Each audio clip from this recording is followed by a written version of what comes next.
Toujours dans ma série Dragon Ball, dans ce truc un peu Patreon que j'aime beaucoup faire.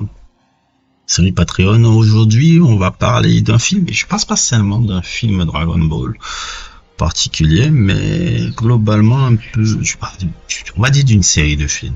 Parce que ça va, je veux pas seulement englober ce film-là, mais englober un peu toute une série de films un peu qui m'ont encore permis de comprendre encore l'évolution de la création derrière Dragon Ball, parce que comme je l'ai dit, c'est mon obsession du moment un peu,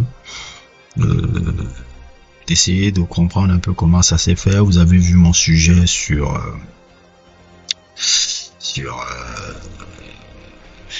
la saga des Saiyans, vous avez vu mon sujet sur l'histoire de Trunks, vous avez vu mon sujet encore sur la saga Cell. J'ai décidé de ne pas faire la saga Majin Buu parce que c'est une saga qui me parle un peu moins en termes de thématique et en termes de trucs par rapport à celle que je vous ai citée là, en tout cas dans la section Dragon Ball Z là. Et aujourd'hui j'avais essayé de parler du film un peu Bardock, mais je pense que je vais refaire encore ce sujet là, parce qu'avec les nouvelles informations que j'ai et aussi la manière dont j'ai compris un peu mieux comment il avait été écrit, je pense que je vais refaire encore ce sujet-là. Je vais laisser l'ancien, mais je vais refaire encore un autre, parce que il y a de nouvelles informations que j'ai compris un peu sur le truc de Bardock là, que j'avais pas vu la première fois que j'avais essayé de faire un sujet sur ça. Et aujourd'hui on va parler du 5e film, je pense, de la section Dragon Ball, qui s'appelle Dragon Ball Z, la revanche de couleur. La revanche de couleur, généralement, et tout, qui reprenait toujours plus ou moins le même thème de la saga des Saiyans, puisque Couleur, pour ceux qui se rappellent un peu, quand on regarde un peu le synopsis, Couleur c'est le grand frère de Freezer, et tout, ça se déroule plus ou moins toujours dans une réalité alternative de la saga, de la série Dragon Ball un peu. C'est ça, souvent ces films-là, c'est une réalité alternative un peu, plus ou moins, des histoires inédites qui créent là un peu, qui ne suit pas forcément la chronologie du film, et tout, et la chronologie de la série, je veux dire. Et dans l'histoire un peu, qui raconte l'histoire un peu de Couleur, un peu qui apprend la mort de son frère.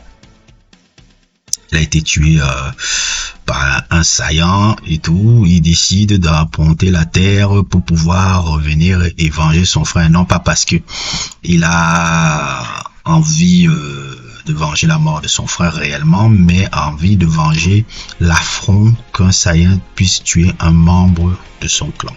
On en revient encore à des représentations identitaires, des rapports idéologiques de hiérarchie qu'on peut retrouver déjà dans la saga de Saiyan, un peu, qui parlait un peu de tout ça, tout en faisant un peu toujours comme d'habitude beaucoup dans l'écologie et tout, puisque il y a certains rapports, surtout cette scène là que vous voyez apparaître sur votre écran là, qui rapporte un peu à l'écologie. Le fait même que ça se déroule même plus ou moins en forêt ou quelque chose comme ça renvoie un peu. On voit encore ce thème écologique un peu très bien développé. Et pour ce on va dire ce mini moyen métrage de 47 minutes, qui avait été, il y a une autre équipe qui avait travaillé là-dessus, l'équipe qui s'appelait, avec le réalisateur qui s'appelle Mitsuo Hashimoto, et surtout ce nom-là, qui est peut-être l'un des noms les plus importants de la saga Dragon Ball, et des gens qui ont parti de l'organigramme un peu de créatif, un peu de Dragon Ball en général, en tout cas la partie Z. Takao Koyama. Takao Koyama, c'est celui qui a réalisé celui qui a écrit la plupart des scénarios des films un peu Dragon Ball. Vous avez eu avec lui Lord Slug, vous avez eu avec lui The Return of Cooler, vous avez eu avec lui le fameux truc sur Broly, pour la première apparition de Broly, c'est lui. Je peux encore citer quoi, même Bojack, c'était encore lui qui avait écrit le scénario. Même pas l'histoire de Trunks, mais le truc de Bardock, c'est lui qui l'avait coécrit, ils étaient à deux, avec un autre gars que j'ai oublié le nom là. Bref, c'est un peu celui qui a apporté une touche beaucoup plus sombre à la saga Dragon Ball. C'est-à-dire, c'était le scénario, le coordinateur un peu du scénario. Puisque dans le scénario que Toriyama avait apporté, il n'était pas seul, je le dis, tu vois, Toriyama n'était pas seul, c'était toute une équipe de gars qui ont travaillé là-dedans. Parce que dans un manga, tu fais pas ça seul. Tu peux pas faire seul. En tout cas, c'est très rare. Même si tu travailles seul, en tout cas, si tu travailles dans un truc où il y a l'animation ou quelque chose comme ça, vous êtes toujours toute une bande. Et pour les films, la plupart des films étaient occupés par Takao Koyama et certains épisodes. D'ailleurs, l'épisode, je pense, il y avait les épisodes connus un peu qu'il a réalisé, c'est l'épisode 20 de Dragon Ball, épisode 23 aussi et tout. Et c'est peut-être les épisodes que je connais, mais il y en a plusieurs encore qu'il en a fait un peu dans les épisodes de l'anime un peu qu'il a fait. Le truc, mais ceux qui sont le plus connus, c'est l'épisode 20 et l'épisode 23, un peu là où justement il y a l'introduction de l'histoire des Saiyans, plus ou moins, et on voit comment Goku refute ça, et plus ou moins aussi l'épisode 23 où il y a l'apparition un peu de la mort de Yamcha. C'est lui qui l'avait apporté un peu cette tonalité un peu sombre, puisque la différence un peu, c'est que Toriyama, c'est quelqu'un qui écrit beaucoup plus dans un délire de l'humour, du gag et des méchants qui n'ont pas forcément une réelle incarnation particulière. Qu'est-ce que je veux dire par là? Les méchants n'ont pas vraiment d'idéologie chez Toriyama. Comme vous voyez, la plupart des méchants un peu qu'il a, vous voyez Tao Pai Pai, vous voyez Piccolo Damao, vous voyez tous ces gars-là. Ils sont méchants pour être méchants. Par exemple, même dans Dragon Ball Z, regardez les méchants aussi par Toriyama. Les méchants, c'est quoi? On va recommencer par Freezer. Freezer est cruel parce qu'il est cruel. Il n'y a pas une réelle idéologie sur le boy. Il est cruel pour être cruel. Cell, lui, il veut la perfection. Parce que c'est un narcissique qui veut la perfection. Il y a ce rapport avec le truc de la perfection. Il n'est pas vraiment le truc. Et c'est le chaos de l'enfant, c'est comme un enfant, c'est le chaos. Il y a la cruauté, comme on appelle ça, la quête de la perfection chez Cell, et le côté enfantin un peu Majin Buu qui renvoie un peu à le chaos qu'un enfant peut renvoyer un peu et autres. Il n'y a pas vraiment une idéologie particulière un peu chez les méchants de Toriyama. Par contre, Takao Koyama, c'est celui qui a apporté les méchants avec une idéologie profonde. Quand tu vois tous les méchants qu'on voit un peu que Takao Koyama a écrit, Broly, Lord Slug, dans le grand Namek là, puisque c'est lui aussi qui a écrit ce film-là, Couleur, et j'en passe, il y a toujours un rapport sur la force qui est domination profonde. C'est-à-dire que c'est toujours des personnages qui veulent imposer une force dominatrice aux autres.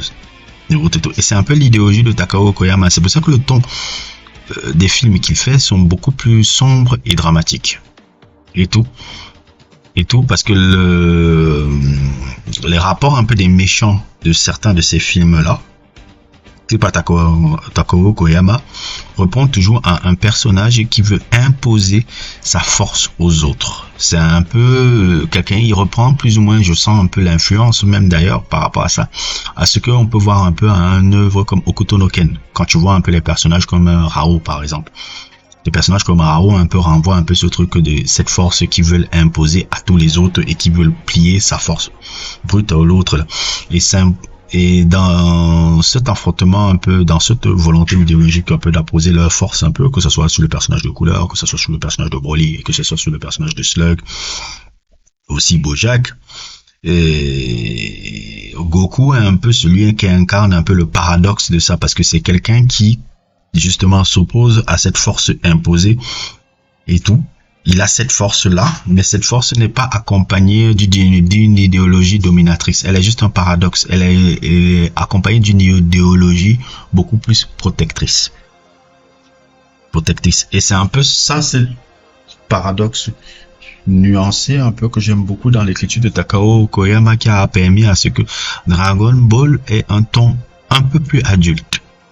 Parce que la tonalité adulte de Dragon Ball, en tout cas la partie Z là, C'est beaucoup Takao Koyama qui l'a apporté ça. Même quand je vois un peu maintenant certains épisodes, un peu quand je sais qu'il a écrit beaucoup d'épisodes et qu'il était le coordinateur de l'écriture de beaucoup d'épisodes, je vois pourquoi il y a eu ce suite. Parce que quand tu connais Toriyama et tous les œuvres qu'il a fait, les Dr. Slump et autres et tout, c'est pas quelqu'un qui est vraiment dans la tonalité sombre, en général. Tu dis, mais comment Dragon Ball, tu as pu le transformer en quelque chose après, où il y avait cette tonalité un peu sombre, un peu comme, un peu, parfois même cynique, un peu comme l'arc des Saiyans, etc., etc. Excusez-moi, et je me suis rendu compte que, ah non, non, non, non, non, non, non, non, non, il avait un autre gars encore, parmi les nombreux scénaristes qui étaient là, il y avait ce Takao quand même, qui était très central par rapport à ce ton-là. C'est qui a apporté justement ce ton-là dans ses œuvres. Et justement, le truc de couleur marche beaucoup, ça. Bah, tu vois, couleur, il est imposant et autres et tout, avec, justement, je pense même aussi, sa transformation, là, sa quatrième transformation, là, la transformation qu'il a un peu contenu, qui est sûrement inspirée de Predator. C'est peut-être mes supputations, mais j'ai l'impression qu'il y a une inspiration de Predator un peu dans le look, dans l'attitude, un peu, dans le truc, un peu, ce côté un peu, etc. Et ça, c'est quelque chose que j'ai trouvé encore intéressant un peu dans ma découverte, encore de Dragon Ball un peu. Et ça permet de comprendre que Toriyama a vraiment pas été seul dans la construction un peu de cet univers-là et qu'il y a beaucoup d'idées qui ont été encore apportées dans cet univers. En tout cas, c'est quelque chose que je vous intéresse. Je vous recommande de regarder tous ces films, la plupart des films, en tout cas les films écrits par Takao Koyama.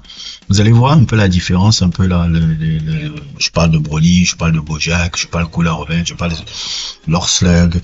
Il m'en manque encore d'autres, hein, peut-être encore qu'il avait écrit et tout, mais c'est ceux que je connais qu'il avait écrit, c'est ceux-là.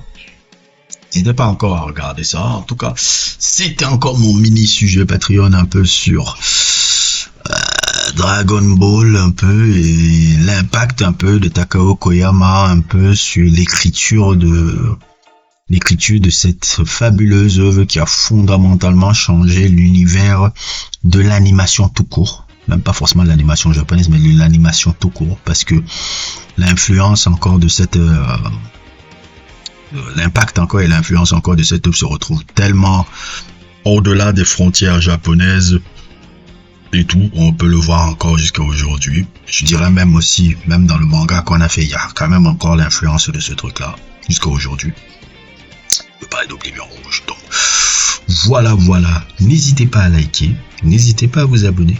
Et à plus pour d'autres aventures.